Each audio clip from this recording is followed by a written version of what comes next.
I'm Matt Downing, and welcome to Diving Deep EDU.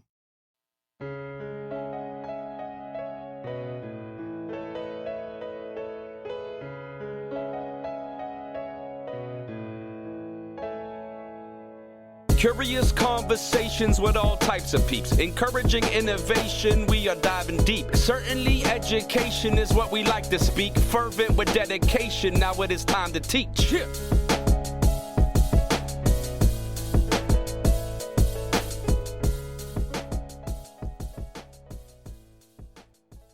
Hey everyone, and thanks for joining me on Diving Deep EDU. This podcast is based in conversations that are willing to go off on a rabbit trail or two in order to find those aha moments. Those times when someone is able to say something in a way that brings increased clarity. Now, I'm an educator, so much of our conversations will have that as the end goal.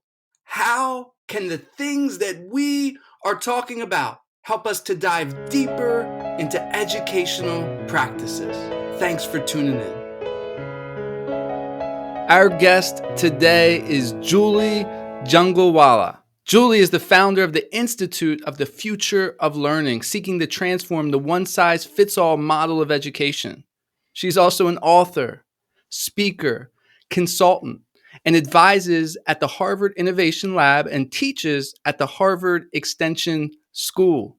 Julie, thank you so much for joining me. I want to start our conversation off talking about innovation. You are at the Harvard Innovation Lab. What's an inspiring innovation that you've seen either at the Harvard Innovation Lab or somewhere else? Thank you for having me, Matthew. It's great to be here. An inspiring innovation. It's not exactly an innovation as such, but where my head went to when you asked that question was the potential innovation that we're sitting amidst right now with the pending aftermath of COVID. Yeah. I feel like there is so much bubbling right now, and just how schools have pivoted in a matter of weeks. Just as an example, both K through 12 and higher ed, to put their entire educational enterprise online. Yeah.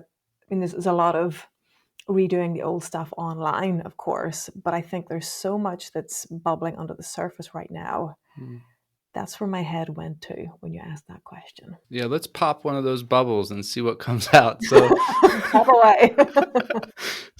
Let's take a closer look. Let's zoom in a bit. You know, those bubbles are coming to the surface. Let's pop one. Let's uncover one, and let's take a look. What's something that you've seen specifically that's been an innovation that you think is interesting or in the right direction? I saw a video just this morning of a Google presentation where they were presenting the latest in their voice-powered technology. And I'm just pulling it up here on my phone because it was a TikTok video.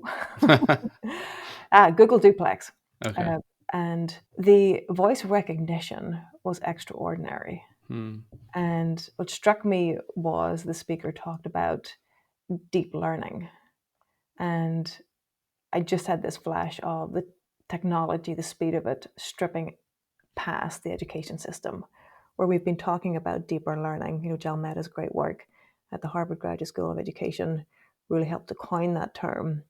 And his latest book, In Search of Deeper Learning, I think we are in a race against time here, where the machines potentially might be outstripping what's possible through the education system. So that's one of the biggest opportunities and challenges that I see right now. What do you mean by that? That the technology might be stripping away the possibilities in education? Not stripping away, I guess a more accurate phrase would be bypassing or just speeding ahead of us at an extraordinary clip. And I think many teachers, students, families felt this with so much of the K through 12 experience being translated online. Mm-hmm. There was some incredible work, and it is incredible work that's happening, and there was a lot of transferring worksheets online. Yeah.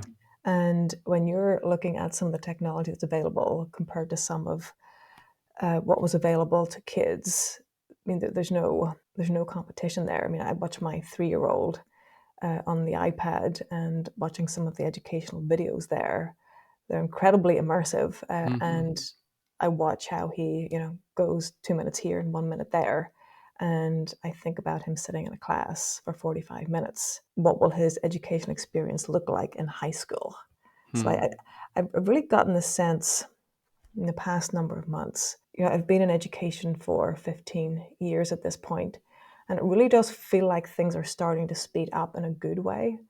And my hope is that by 2030, there is a lot of change, good change. Julie, you also have a book in the works. Tell us a bit about it. So this is a book that my colleague Julie Stern, so it's Julie to the power of 2, if you will. Julie Stern is a great author and speaker. Julie Stern, one of her most latest book is called Learning That Transfers. And we met at a conference a couple of years ago and broke out into heated agreement about the change we'd like to see in the world. And the book that we're writing, we're still working on the title, but it's some version of 3 Truths and 5 Decisions. And the genesis really came out of the first book that I wrote called The Human Side of Changing Education. And in that book, I describe, like many other people have, how the world is changing and how we need schools to change and what needs to be in place in order to sustain meaningful, desired change. And I remember having a dark night of the soul writing that book, because I came to this juncture where I wrote the sentence, it's unlikely that if we've got 13,000 school districts in the country, that 13,000 superintendents and 130 principals are going to decide in the next couple of years to do this kind of work. Therefore, if there is a change that you would like to see in the system, and whether you're inside it or outside of it, that's your call to adventure. You're officially on the hero's journey. And then I sketched out the narrative arc of the hero's journey and some tools and resources to help folks as they navigate that path. So fast forward 4 years, and we are coming out of this stage of COVID, and I feel myself getting less invitational and more direct and saying, if you're a school leader, and if we take these three truths that Julie and I are pulling together into the book, the 3 truths being, we are living in a changing world. There is much that we know with regards to how kids learn, the science of human development and well-being. And thirdly, what has been brought to the surface with regards to social justice, diversity, equity, and inclusion. If you're a school leader and you're ignoring those 3 truths, then I think your district is in trouble. And we are going to unpack each of those truths in the book and then talk about the 5 decisions that go along with them. So the 3 truths are, I guess they could serve as 3 lenses: changing world, science of human development, learning, and the time for equity and social justice. And the 5 decisions are essentially thinking of curriculum, what's worth learning, given the changing world, given what we know, what's worth learning. How do we essentially prepare our children for what is an unknowable future? Second decision, pedagogy. How do we best learn? We know a lot. And the third question is on assessment. How do we know it has been learned? Fourth question is around change and how change happens. And oh, by the way, you can't change a hierarchical model with a hierarchical model of change management. That just doesn't work. And then finally, roles. So what's everybody's role in making change happen? And one of the biggest shifts that I'm seeing, it's not just teachers and administrators and students, it's also parents and the broader community. So that's the scaffold, if you will, of that second book. Yeah, as you've gotten into that, you've gotten into your research, you're writing it, you're getting it out there. Has there been anything that surprised you that's come to the surface and you're like, oh, I didn't expect that? What's surprising me so far is the difference that I feel with myself internally writing this second one compared to the first one. I'm feeling a much greater sense of urgency with this one. Why is that? I feel like we're at the start of a highly disruptive decade. When I wrote the first book, it seemed like it would be this optional thing for school leaders to engage in the future of education conversation and to lead their schools and communities in that direction. It feels really urgent to me right now. It feels not optional. It feels like we're going to leave a generation of kids behind if we don't get on top of this and get on top of it pretty quickly. There's a lot of pieces in that, as you were explaining it, that are sort of jumping out to me that are very interesting. One of them is the idea of change, right? Mm-hmm. Within a school, I'm in a public school that's been around for a while. It's very bureaucratic, and it's been in the community for hundreds of years. Many schools like that throughout the country find it very difficult to change, right? Mm-hmm. And as a teacher, and even as administrators within those systems, it breeds a lot of frustration because there's this desire to make something better. But in many cases, the system is set up to not allow that change to occur. Can you help us? Can you bring us into a little bit of your thought process with bringing about change within a school system? So I don't think it's just the leader's job. I think it's top down, bottom up, inside out, outside in. We need all of those pieces playing. At the same time, I would say the leader really needs to embrace letting go of control. And that's scary. Yeah. So I work, with school leaders and school boards. The traditional model is built on compliance, consumption, and control. And if you really want to change that into a much more creative, autonomous learning organization, you need to fundamentally reorient yourself towards the work and the role of everybody in making the change happen. I have seen leaders who really embrace this, and it sounds good on paper, and it sounds good during the strategic planning process. But too often, all it can take is an influential parent to call a board member to really cut something innovative off at its knees. Schools aren't like corporations. They're run in a very different way. Yeah. So when Julie and I will talk about in the final chapter about everybody's role in making this change happen, this is a community-wide change. The more work and the more attention that's paid in the front end of getting really, really clear on the problem we are solving, then the greater the appetite will be for meaningful, sustainable change. The challenge is the temptation is always to skip steps in the change process. To quickly, let's not have this community meeting. Let's not go through X, Y, or Z. Let's just jump to this piece. And that only ever provides the illusion of progress. Bring us into a situation where change did happen, where people got on board and it brought about, effective, meaningful, innovative change. Describe that for us and bring us through that process so that we can better understand how this can happen. So I was working with a school, and the head of the school was frustrated in his conversations with parents because so often those conversations devolved to performance on standardized tests. He recognized that he couldn't push back on the standardized test conversation without having a compelling alternative, some compelling alternative data to measure the learning.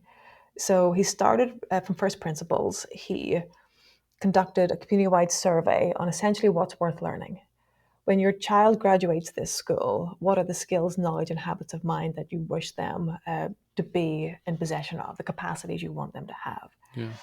And he had a fantastic response rate, and he fed that information back to the community. And interestingly, nowhere on that survey was, performance on a high stakes test. Yeah. So he then brought his board together and said, if we're really serious about this, I need your support because it's going to mean change. Yeah.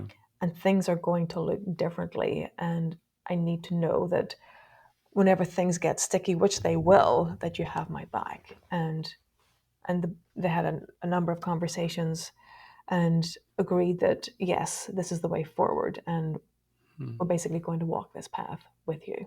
Then the head of school brought the teachers immediately into the process to start to work on the survey data, distill what they were seeing there, and then to start to do the work of how might we begin to show progress around each of these characteristics. So the teachers did the hard work of this. Yeah. And oftentimes in these kinds of conversations, and I've been part of them myself, where I feel the frustration, there's a sense of, well, could we not just bring in a consultant to tell us? Mm-hmm. The minute you bring in a consultant, you can come up with 10 reasons why their model won't work in your Yep. school.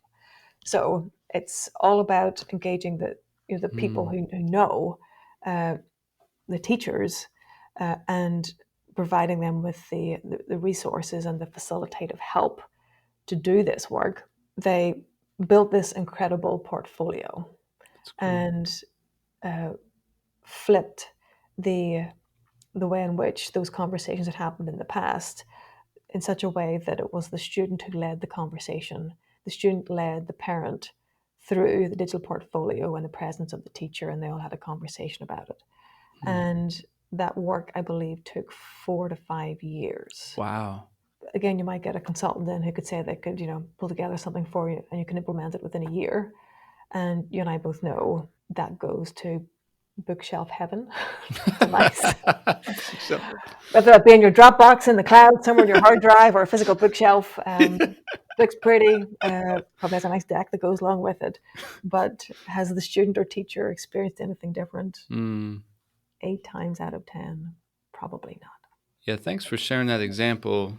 I know it's helpful for me. I'm sure it's helpful for our listeners. I'm looking at this triangle. You have this community piece, you have this boardroom or this team piece, and then you have the teacher piece. And, so often, we try just to bypass sometimes all three of those, but at least 2 out of the 3. And it takes time. And I'm also thankful, for you bringing up that point that it took 4 to 5 years, because it does take time. And it takes everyone getting on the same page to make that transformative work happen. And I can hear the passion in your voice as you're talking about this book. You've mentioned it, straightforwardly, saying, the urgency that you have in writing this. You talk about these 3 lenses. How did you come to pick out those as the 3 lenses in which to see these things through? Oh, good question. I just started writing and then on the page.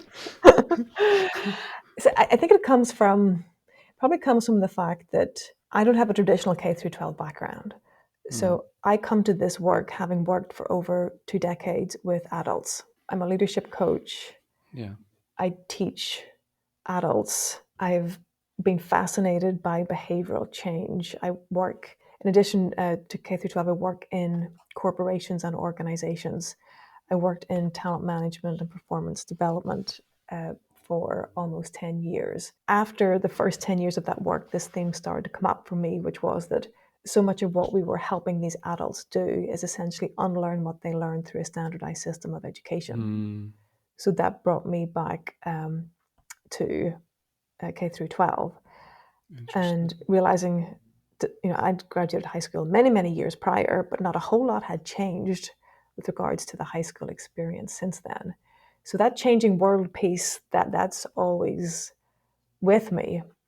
And then whenever I did my graduate work and really started to dig into pedagogy and inquiry-based learning, just what it feels like when you start to interrogate your own thinking and when you work with other students to come up with your own questions. I remember Eleanor Duckworth's course, The Having of Wonderful Ideas, and Professor Duckworth studied with Piaget back in the day.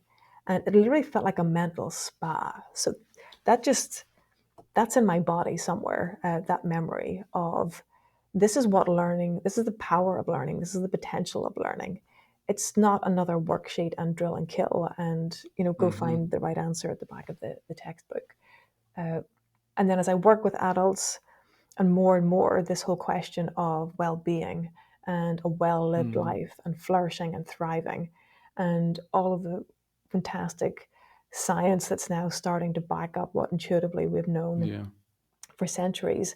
That second lens around, the evidence around how we learn in the science of human development and well-being, that piece has always been with me. And then the third truth Truthfully, I have, through my white privilege, I was able to ignore that for too long. And with George Floyd and with just, I feel like I had my eyes opened. And I participated in a workshop by Joe Truss this past summer called Dismantling White Supremacy in the Classroom. And I just got a deep immersion into how I've been part of the problem. And in my coaching with school leaders, I'm learning how their communities are divided. And you've probably read in the press about schools, some parents writing letters and saying, get this anti-racism curriculum out of my kid's school. That's extraordinarily that a parent would write that. I mean, I understand that there's a fear and a sense of threat that goes along with that goes along with any unknowing. There's the extent to which I realize the depth of my own ignorance, and the way for me to really interrogate that is to write about it. So that's the lens that has the most to teach me right now. Yeah, I don't want to rush you along with this book, but you need to get going because we have to read this book. And then when you get done, you have to come back on, and then I can ask you some more questions about this book. But your work, I might have some answers at that point, Matthew. What's that? I might have some answers at that point, Matthew, to questions, which is what I feel is all I have right now. No, that's great, and I love your focus. I love your passion. I love your insight and the way that you're approaching it, and I love that, and it's really needed right now. So thank you for delving into that. Thank you for the previous book that you wrote, and we are excited for that book to be released. So you gotta keep your eyes on the prize and get that out to us. At the Institute of the Future of Learning, you guys have been doing some great work. One of the focuses is transforming the one-size-fits-all model of education. Just so we're all on the same page, what do you mean by that, the one-size-fits-all model of education? So I sometimes say it's the one-size-does-not-fit-all model of education. For the most part, and again, I'm not talking about all schools here. There are some incredible schools that really focus on personalized learning. Still, we have the case where the majority of schools, everything leads towards performance on a standardized test. And those standardized tests, for the most part, test for language, logic, and recall. So if you think differently, if you have intelligences outside of those three, you can exit that system feeling like an entire failure. I've had this image in my mind's eye for quite some time. If you can imagine a building and kids at one end of it in different pastel colors going through the building and coming out the other end, 5, 8, 12 years later, grayed out versions of themselves. My hope would be those pastel colored kids would exit that building in Technicolor, being even more of who they are, that they've been asked to think their own questions, that there's been much more self-authorship in that whole experience, much more self-direction. And for the most, again, there are exceptions, but for the most part, kids are asked to fit into a certain box pretty early. Yeah, you're sitting down, maybe for a cup of tea or a cup of coffee with a teacher or a school leader, and they're saying, Julie, we don't have a one-size-fits-all model. We differentiate our instruction. We have some fun activities for our kids. We love our kids. They're all unique, and we care for them, and they're fun, and all of this stuff. What would you say to them in this conversation to try to figure out if that school actually does have a one-size-fits-all approach, or if it's more personalized? And the reason I'm asking you this is because I feel like with the new, differentiated learning and personalized learning, some people are using those keywords, and they're sort of using those keywords, but continuing to have a one-size-fits-all approach. So how can we dig down to sort of uncover if there actually is personalized learning going on there, or if it is, in fact, a one-size-fits-all approach? So I would take a look at the curriculum, and a simple litmus test is who's deciding. Is it the teacher? Is it the student? What's meaningful here? If you go to any really great project-based learning school, the kids are encouraged to come up with their own questions. Together they decide what the inquiry will be, for that period of time. Yeah. I remember visiting a New Tech Network school in Columbus, Indiana. It's a project-based learning curriculum, and when one particular class was getting ready to identify what they would be working on next, they learned that a local family's house had a big fire, and one of the students suggested that they rewire the house.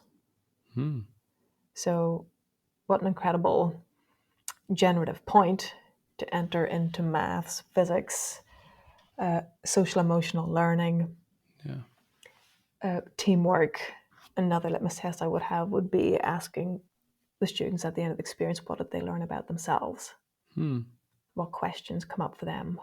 What questions were answered and what questions remain? But Julie, if we don't tell them exactly what to do, if we don't guide them with a structured curriculum that goes from point A to point Z, they're not going to learn everything that they need to learn. They're going to have holes in their understanding, in their comprehension, and they're not going to be set up to succeed in life. What's your response? So, given all that there is to know in the world, and this is one woman's highly biased opinion, I think beyond, if you're in the English-speaking world, whatever your native language is, beyond being able to speak, comprehend, and read your native language and understand math concepts, think back to everything that you learned in school. How much do you remember and how much do you apply? And I think this is the biggest challenge, which is how do you take a system that was structured, it was designed and built to be standardized, to be flexible, and to meet the student where they are. There is a reckoning that's happening right now. I think we're at the beginning stages of it. I've been thinking a lot recently about student agency and the importance of that, and sort of, tapping into student passions and interests with the work and getting them engaged in it. What have you seen with student agency and the importance within a personalized curriculum? Well, I can talk about just at a very basic level, the absence of it, because I'd like to bring in the high stakes culture as well. I remember visiting a school in Philadelphia, and I was talking with the students there, and a girl asked, when do I get to play hockey just for fun? I remember when it used to be fun. That's just one, heartbreaking example. Another school in Maine, where one of the students asked, when do I get to do what I want to do? And asked her to say a little bit more about the question. He said, well, I understand what I have to do to get into college. Do I have to then do what I have to do to graduate college to get the job that I want? Or, at what point do I get to do what I want to do? Yeah. And I remember looking at her and saying, I have good news and bad news. Good news is you're not alone. Bad news is I coach 30, 40, 50, and 60-year-olds asking themselves the same question. When do I get to do what I want to do? And I think we do our kids a great disservice with the college for all mantra. I understand it's very well intentioned, but it does set a lot of kids up for failure. And I'm thinking of a school here locally in Massachusetts where when they really started through the advisory to tap into students' interests, they discovered one of their students who hadn't been really engaged in class was building cars. And these were works of art. Wow. And when the teacher started to understand the student's passion and how he might learn some of the curriculum through that lens, it was transformative. Another student who wanted to become a nurse and to do so in South America, her Spanish teacher then reoriented the curriculum towards that vision that she had. Oh, wow. Whenever teachers get a sense of who the kids are, and if the administration will provide the breathing space for us all to have these conversations, teachers are so creative. You're never going to, nobody would argue that we would like kids to be creative and adults to be creative. We want to live a creative life, Yeah. a created life. But you're never going to get that if the teachers aren't given the bandwidth and the support and the freedom to be creative in their classrooms. I'm not sure if I've answered your question. Yeah. Yeah, you answered it perfectly, and those examples are wonderful, and I'm sure our listeners are getting excited and their minds going to other places, how they can apply that into their classroom and sort of highlight the interests of students. I want to pause this podcast for a moment to let you know about another great podcast. Hey everyone, my name is Mike Dunn, and I'm one of the co-hosts of Rethinking EDU. Our podcast is a roundtable discussion about education possibility. We talk with professionals from around the country who are doing groundbreaking work reimagining and remaking schools. Come check us out at rethinkingedu.co or wherever you get your podcasts. Now let's get back to the show. Julie, this has been so great talking with you today. As we wind things down, who do you want to give a shout out to? I would like to give a shout out to teachers. What they have gone through since March of 2020 has been extraordinary. Mm-hmm. And I would also like to say pre-2020, it was extraordinary too. True. I think there's something fundamentally wrong with the profession that you need 2 months to be able to recover from the previous 10 to prepare for the next 10. And I think the way the profession is set up is broken. And my hope is that we have a renaissance for teachers, for those that want to go forward and to really, truly personalize learning for every student. It will require that each teacher's professional development is personalized as well. And teachers need permission and structure and resources in order to do that. Yeah. And some achieve extraordinary things in the most extraordinary of circumstances. So my shout out is for those teachers, and I'm trying to find the words that are big enough to say thank you. I'm sure they can feel the love. Time for the final word. What would you like to say to close out this podcast? We are at the start of a highly disruptive decade. And in my coaching work, I'm hearing in workshops, personal conversations, professional conversations, I'm hearing more and more people say, I've thought about XYZ, it's time. I'm just done with this, and I'm now seriously thinking about that. And I'm thinking about the work that my colleague Jenny and I are doing, Jenny, Janine, and Jean. The J is to the power of 4. J figures a lot in my life.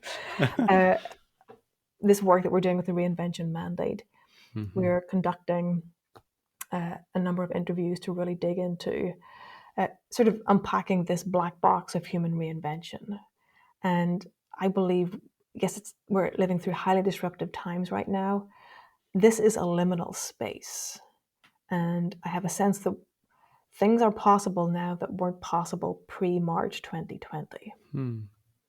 And I don't know exactly what that is for each of your listeners listening, but I would ask each listener to ask themselves, what is my quiet inner voice telling me right now? And to listen to it and to take the tiniest baby step in that direction and see where it takes you. Thank you for that final word, Julie, and thank you for bringing up that reinvention mandate. I had questions for you about that, but we didn't get to it, so I'll just link that in the show notes. All our listeners, go read that article, and I believe it's going to be a series of articles through Forbes, and they'll really get you thinking. Julie, thank you so much for joining me on Diving Deep EDU. I appreciate your time, sharing your experiences, and helping us dive deep. To those listening, thank you. Thank you for tuning in to Diving Deep EDU. If you like this episode, subscribe, share it out, post a review on Apple Podcasts. All of those things will help get this podcast out to more people. Until next time. Wow, it's time to reflect. That's astounding. You've been checking out the podcast from Matthew Downing. Hope you like diving deep like a scuba diver. And the show provoked hope. That's our true desire.